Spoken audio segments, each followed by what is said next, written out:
हलवद के माथा गांव में तलाती पर चाकू से हमला किया गया। तलाती पर पिता पुत्र ने चाकू से हमला किया। माथक ग्राम पंचायत में सेवा के दौरान तलाटी जगदीश भाई अल पर हमला, पिंडली की चोट। तलाती अपना बचाव करने गए और हमलावर भी घायल हो गए।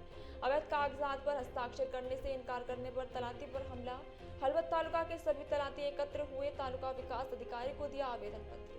हळवद तालुका तलाटी कम मंत्री मंडळ तरफથી માથક ગામે ફરજ બજાવતા તલાટી કમ મંત્રી જે.કે. આલ પર હુમલો થયાની એક ઘટના બનેલ છે અને એ સંદર્ભે મને તાલુકા વિકાસ અધિકારીને મંડળ તરફથી એક આવેદનપત્ર આપવામાં આવેલું છે।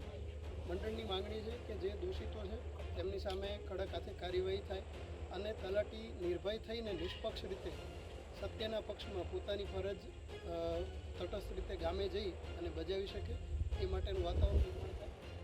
હળવદ તાલુકાના પીઆઈ શ્રી વ્યાસ સાહેબ સાથે પણ મારી ચર્ચા થઈ છે અને સાહેબ નિયમ અનુસાર જે કાર્યવાહી કરવાની છે એ દિશામાં અત્યારે પ્રયત્નો કરી રહ્યા છે।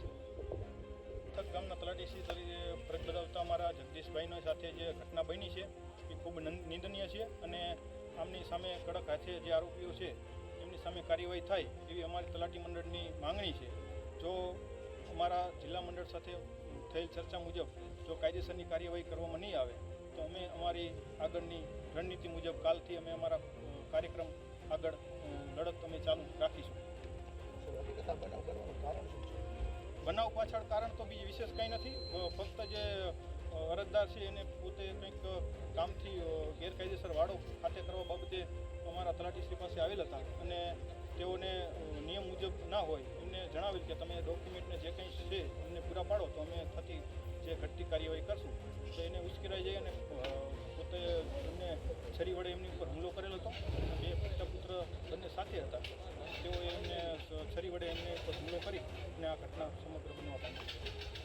અગાઉ ક્યારે કોઈ તલાટી આવી 2 નંબરમાં કંઈ આવું કરેલું હોય છે એના કારણે જે આવું બનાવ બન્યો? ના, એવું કંઈ ના હોઈ શકે। આ ફક્ત અત્યારે જે પોતે અરજદાર એક ગુનાહિત માનસિકતા ધરાવતો હોય અને આ ઘટના બનેલી છે, બાકી એવો કોઈ બીજો પ્રશ્ન નથી।